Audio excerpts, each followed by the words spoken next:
Okay, Michael, we're ready to roll. Okay, members of the media, thank you for joining us for this afternoon for today's Zoom call with Mountaineer coach Bob Huggins. Please use the raised hand feature and we'll get your questions in. We're ready for questions and we will start, Coach Huggins, we will start with Greg Hunter. So, Coach, just how's the trip so far? Last we talked to you, you're in Austin, now in Fort Worth. So give us a synopsis of the trip and then your thoughts on TCU. Trip was good.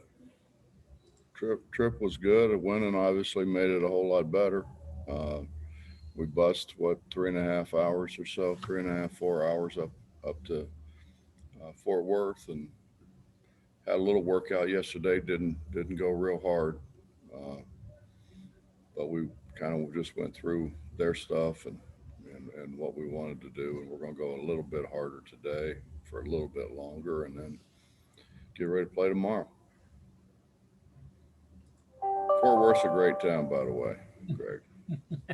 Good town. I've been there. It is nice. Our next question is from John Antoni.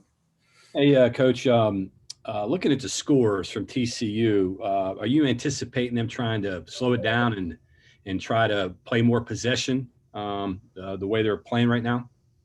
No, I don't think so. That's not really Jamie's style. Yeah. I mean, he did that at Pitt a little bit, but I don't think so.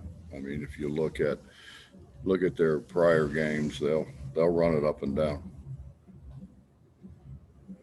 What do you see from them? What are some things that jump out at you with them? Well, I think their youth, their youth is one thing that kind of jumps out. They've been in a lot of close games, and you'd rather have veterans than young guys. Samuels has been really good for them, and they really shoot the ball at times. They're a bit streaky, but they're young guys. The guys that Jamie brought in can really get it going. And when they get it going, they just spread you so far that it's hard. They're hard to guard. And Nemhard, he's a guy I remember. What are you seeing from him? He's playing really well. I think the thing that we've got to be prepared for is how hard he runs the floor. He really runs the floor, which kind of stretches everything out, gives the other guys a little more space to penetrate and kick, and they're big penetrating kick guys. And a little bigger guard. Is that issues there? Well, he's a little bigger, yeah. O'Bannon's a little bigger. I mean, yeah. I don't know what O'Bannon is, whether he's a forward or a guard, but he plays on the perimeter. They've got really good size on the perimeter. Back to Greg Hunter.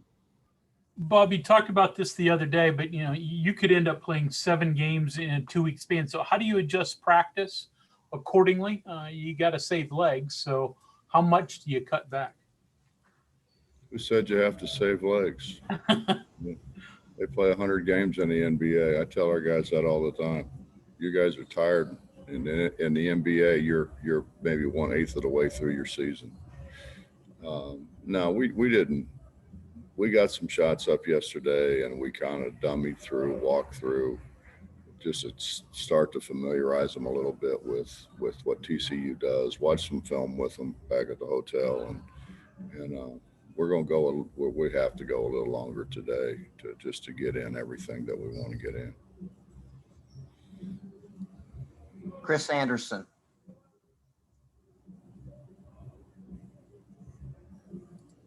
Chris, you're on mute. Hey, Coach. We saw in the Texas game the little altercation in the huddle between Jones and Ramey. Over your coaching career, I'm assuming that something similar like that has happened between your players. What's your reaction to that? How do you handle that? Tell them to stop. What are you going to do? Tell them to stop. Go sit down. Set one of them away from the other one and continue the game. You certainly can't screw the game up because guys kind of get a little emotional. John Antoni. Hey, I know the the travel, the 3 games in 6 days and all of that being on the road, is there some benefit maybe to being together and just having them together all the time? Well, John, first of all, really, you don't get it because you don't have to do it.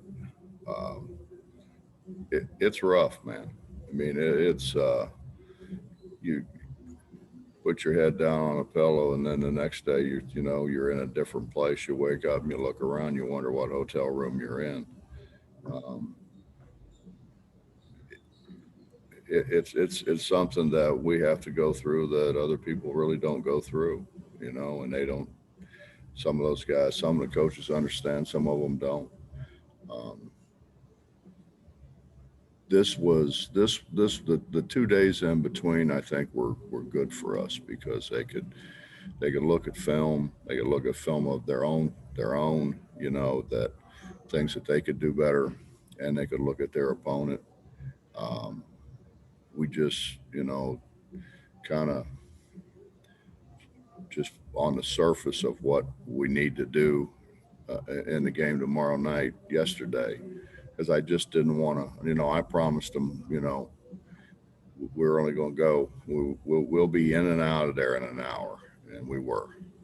And then of course went back and watched some film after we ate. But John, it's hard, man. It's harder than any of y'all realize. I mean, I get that part about not sleeping in your own bed and all of that, but it is with you guys all together, it is all basketball or academics. So it is all business while you're with them.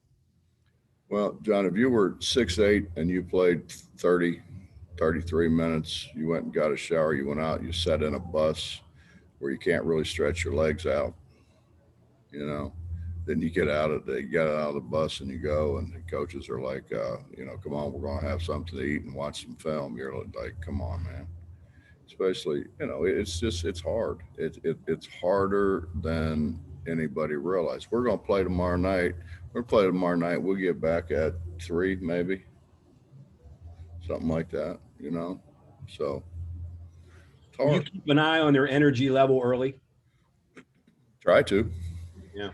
I'm obviously not an expert. You kind of did that in the Texas game, though. You played some guys that you normally didn't play. Maybe that was because you weren't happy with what you were getting on the floor, but was that part of it too? No, it was a combination of a lot of things. Okay.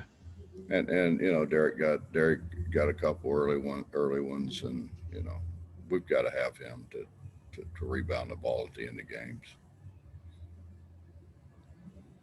Next question from Cody Nesper. Hey, Coach. I believe this is going to be either your 19th or your 20th time coaching against Jamie. And I was just wondering, what's it like to coach against a guy that you have a decade plus of history with? I don't know. I don't really think about it. I look at what they're doing. Jamie isn't playing the way he played at Pitt here. They're playing a lot faster. He was more of a half court guy at Pitt, but personnel dictated.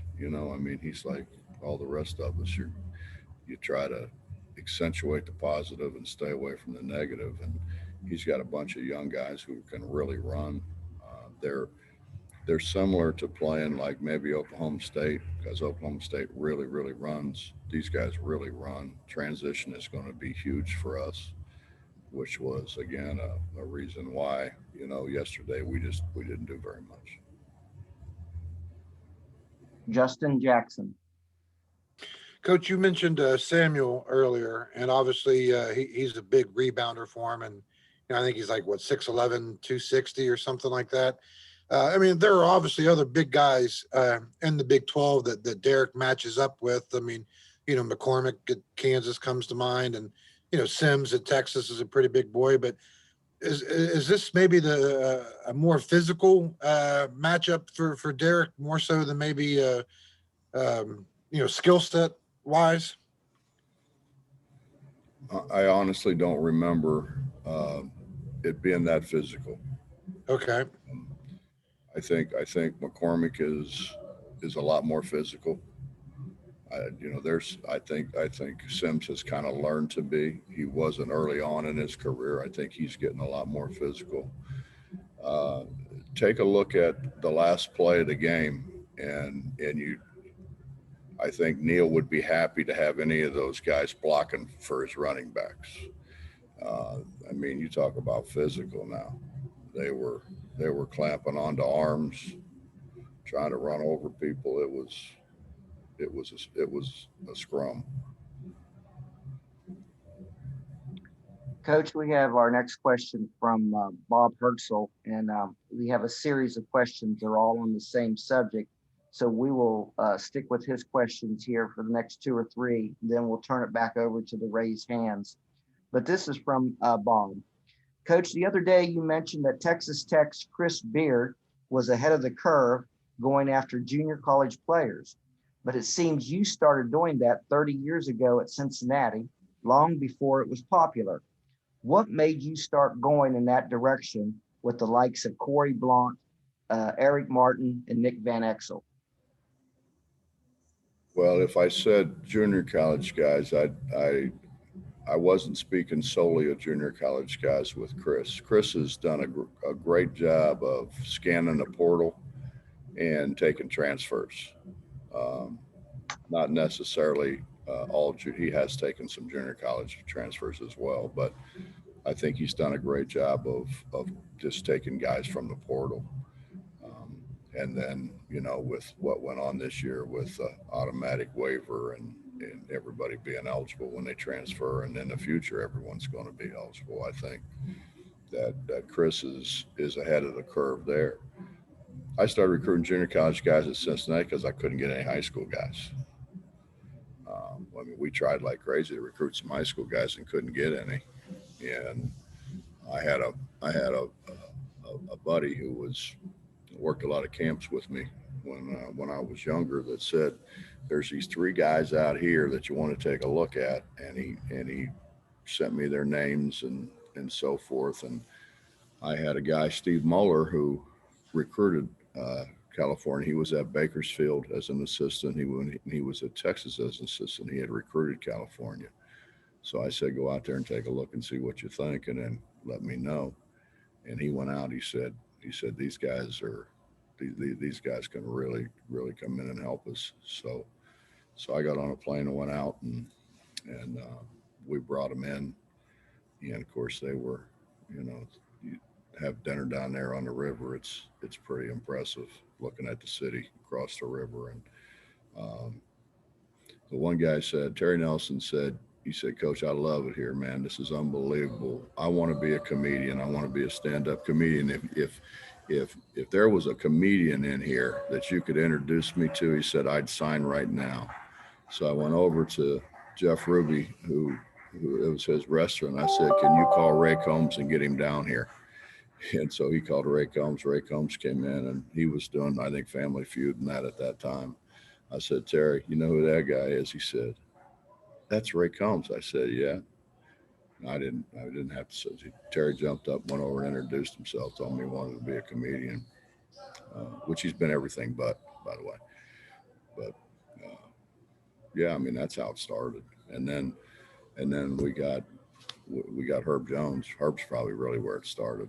Herb's probably the best player I had at Cincinnati, other than Kenya. Corey Blount had a great career. Van Exel had a great career, obviously. Van Exel wasn't a California guy, though.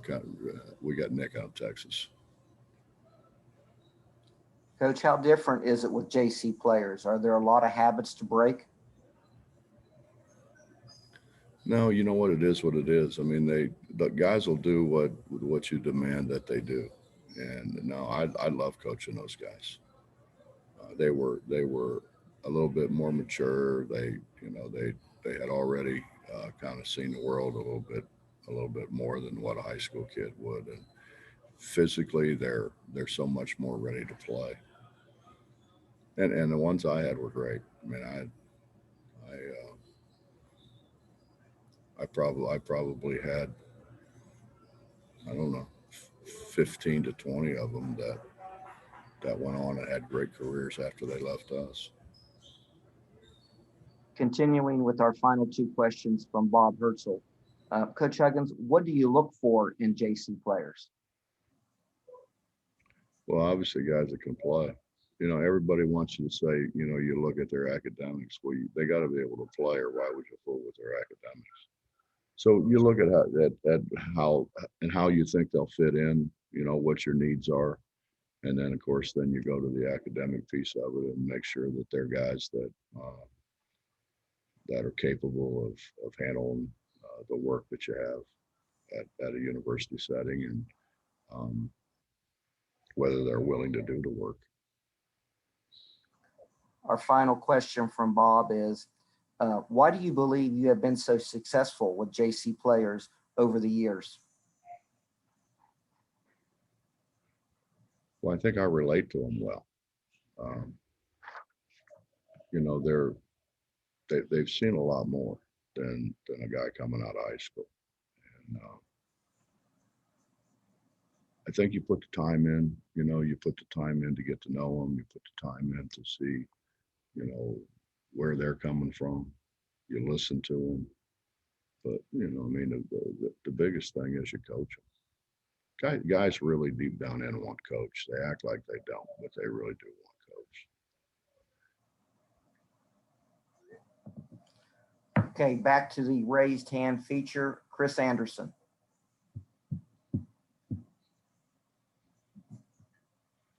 Sorry, my question was already answered. A hand just didn't go down.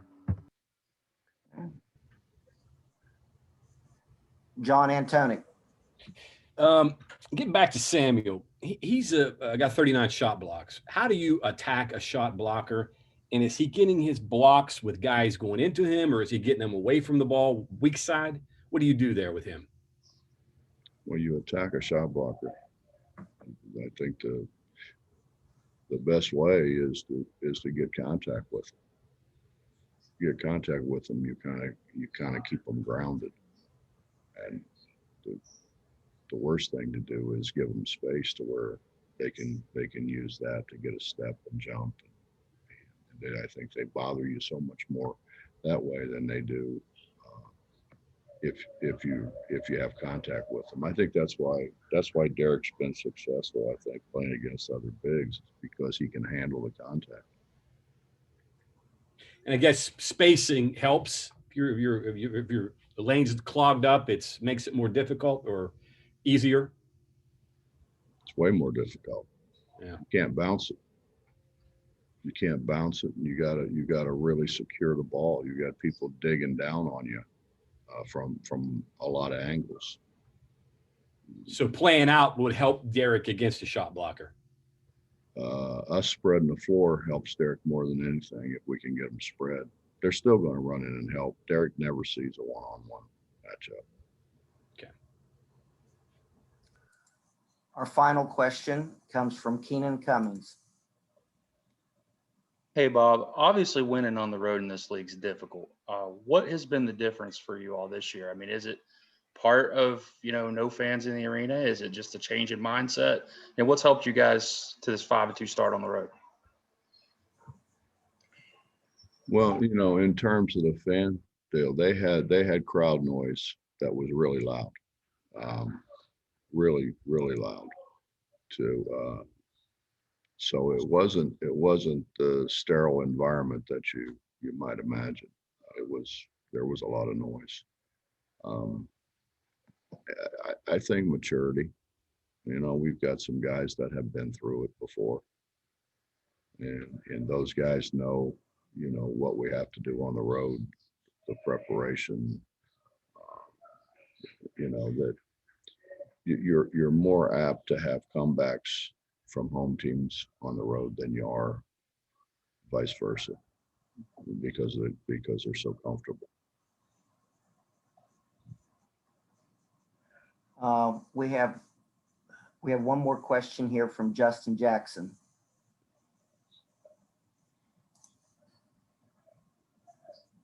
Sorry about that. Coach, you guys moved back up into the top 10 today. And, obviously, I'm kind of thinking of this road trip that you guys are going to go on. And then, obviously, even after that's over, you guys are going to come back home and play another stretch of games in a short amount of days. Do you think the selection committee will take that stuff? They'll they'll know about that. They'll consider that when it comes to figuring out seating, the stuff that you guys have had to go through this year? Well, they never have. I would doubt it. I think actually I was on the committee to find a better way to do it than RPI, and people came up with what we have now, were basically Ivy League people. And we just, as coaches, tried to say, why would that carry this much weight, or why would that not carry some weight, and tried to tweak it as best we possibly could. But I think it's going to more depend on the net than it is anything. Although I'm told, I've never been on a selection committee, obviously, but I'm told from people that have been on a selection committee that a lot of it is just eyeballing them. That those guys actually do, towards the end of the year, they actually do watch a ton of games, and so they have an idea of how good they think people are based on them watching the games, as well as the net. But there's no, as hard as we've tried, there's no perfect answer. Yeah. I mean, I think the net's a pretty good tool, but the net doesn't take into account, you guys possibly playing, whatever it's going to be, 8 games in 10 days or 9 games, whatever that measure is. That's not going to be Well, represented in the net. no, it won't be, but that's supposed to be part of the eyeball test. That committee members are supposed to be aware of the fact that. But what they're not aware of, though, Justin, honestly, is getting back at 4:30, 5 o'clock in the morning, going from there over to study hall, doing their classwork, and then come in and, basically what we do is kind of look at film and spend a lot of time looking at film, trying to keep them awake rather than have them out running up and down on the floor. Because I mean, I know how tired I am when we get back, and I can imagine how tired they are. So, I mean, it's never going to be perfect. There's too many things involved for it to be perfect. But, I think it's, although you guys ought to talk to Josh, because Josh is really good at it. And you weren't supposed to get all this credit that people are getting for playing what's it called, tier 4 teams, the real low major teams, and beating them by 40, 45. And actually what we were supposed to do was kind of eliminate that from the net. And I think the way it turned out, I think you're getting a lot of credit for beating people bad, which was not what we set out to do. Okay, Coach, thank you very much for your time. You're Appreciate it. welcome. Members of the media, just a reminder for the Kansas State game on Saturday, your credential requests are due in by 4 p.m. on Wednesday. Sign into the Sports Systems website to request your credentials by 4 p.m. on Wednesday. That concludes our session for today. Thank you all.